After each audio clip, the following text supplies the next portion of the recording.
दोस्तों, अमेज़ॉन जंगल का जब कभी हम नाम सुनते हैं तो सबसे पहले दिमाग में जो ख्याल आता है वो है अमेज़ॉन में रहने वाले भयानक जानवर। चाहे वो एनाकोंडा हो, पाइथन हो, कोबरा हो।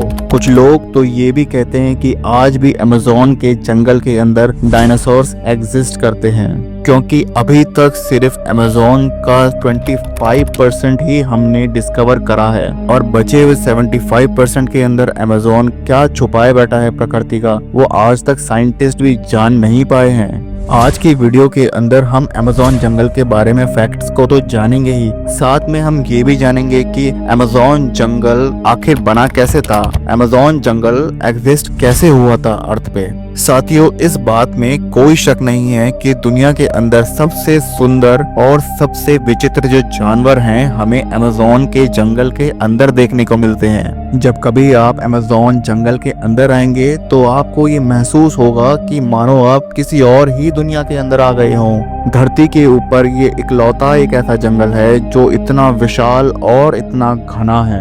यहाँ पर पाए जाने वाले एनाकोंडा दोस्तों दुनिया के बाकी एनाकोंडा के मुकाबले में काफी ज्यादा बड़े होते हैं और ये भी कहा जाता रहा है कि यहाँ पर लोगों ने प्राचीन समय के कुछ सांपों को भी देखा है। और इसके पीछे जो दोस्तों कारण है ना, वो ये है कि अमेज़ॉन जंगल का जो क्लाइमेट है आज भी वैसा है जैसे कि आज से सैकड़ों साल पहले धरती का हुआ करता था। जैसा कि मैंने आपको वीडियो की शुरुआत में ही बताया था कि अभी तक हमने सिर्फ अमेज़ॉन जंगल का 25% ही डिस्कवर करा है, 75% अभी भी हमसे अनजान है। इसके पीछे जो दोस्तों कारण है वो ये है कि ये जंगल दोस्तों सच में इतना ज्यादा घना है कि लोग कतराते हैं जाने में अंदर। इसके अंदर जाना दोस्तों सच में बहुत जोखिम का काम है और अगर साथ में आपने अपने टेक्निकल चीजें रखी हैं तो उसके साथ जाना तो और भी ज्यादा मुश्किल वाला काम हो जाता है। जैसा कि अभी आपने जाना कि इसका जो क्लाइमेट है ये अभी भी वैसा है जैसा कि आज से सैकड़ों साल पहले धरती का हुआ करता था। तो साइंटिस्ट भी इसके अंदर ज्यादा छेड़छाड़ नहीं करना चाहते,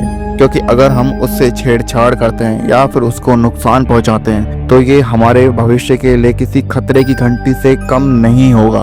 एक साइंटिस्ट कार्लोस नोबल ने अपनी रिसर्च के अंदर बताया कि जिस तरीके से अमेज़ॉन जंगल को काटा जा रहा है आज की तारीख में, ये पूरी दुनिया के लिए किसी खतरे की घंटी से कम नहीं है, जो कि पूरी अर्थ को मिलने वाली ऑक्सीजन का 20% सिर्फ अमेज़ॉन के जंगलों से आता है। एक मजेदार फैक्ट वीडियो के अंदर शेयर करता हूँ, जितने जानवर आपको अर्थ पे देखने के लिए मिलते हैं उतने जानवर आपको अमेज़ॉन जंगल के सिर्फ 1/3 हिस्से में देखने के लिए मिलेंगे। चलो ये सब बातें तो हो गई अमेज़ॉन जंगल की वो खास बातें जो इसको बेहद खास बनाती है हमारे लिए। अब बात आती है कि अमेज़ॉन जंगल आखिर बना कैसे। दोस्तों, ये जानकर आप बहुत ज्यादा हैरान हो जाएंगे कि अमेज़ॉन जंगल जिस तरीके से बना है उसने लगभग आधी पृथ्वी को बर्बाद कर दिया है। अभी हाल ही में एक स्टडी से ये पता लगा है कि डायनासोर जैसे बड़े जीवों को मारने वाला एस्टेरॉयड और ट्रॉपिकल जंगल के निर्माण के लिए जिम्मेदार है, क्योंकि इन जंगलों का निर्माण उस एस्टेरॉयड के द्वारा हुआ। ये वही एस्टेरॉयड है दोस्तों जो आज से 65 मिलियन पहले हमारी धरती से आकर टकराया था और उसके टकराने के बाद धरती पर क्रिटिस मास एक्सटेंशन हुआ था, जिसने पूरी धरती का जो रुख था पूरी तरीके से बदल कर रख दिया था। इससे ये हुआ था कि धरती पर रहने वाली 75% से ज्यादा जीवों की जो प्रजातियां थी वो पूरी तरह से विलुप्त हो गई थी।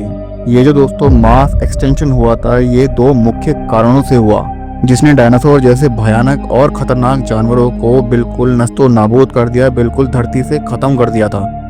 सबसे पहले 65 मिलियन पहले 10 किलोमीटर लंबा एस्टेरॉयड हमारी धरती से आके टकराता है और एस्टेरॉयड के धरती से टकराने के कुछ ही टाइम बाद कई किलोमीटर दूर तक वो आग का गोला फैल गया। इस आग के गोले ने अपने रास्ते में आने वाले कई बड़ी प्रजातियों को रास्ते में ही खत्म कर दिया और उसका नामो निशान मिटा दिया। इस एस्टेरॉयड के चक्कर में समुद्र में कई किलोमीटर ऊंची खतरनाक लहरें उठी, जिन्होंने चारों तरफ तबाही मचा दी। इस टक्कर के कारण निकली धूल कुछ ही वक्त के अंदर पूरे आसमान में फैल गई, जिसकी वजह से ये हुआ कि जो हमारी धरती का वायुमंडल था वो काफी वक्त तक धूल और गैस की परत से ढका रहा। अब जिसकी वजह से ये परेशानी आ रही थी कि सूरज से आने वाली जो प्रकाश की किरणें होती हैं वो धरती की सतह तक अब पहुंच ही नहीं रही थी।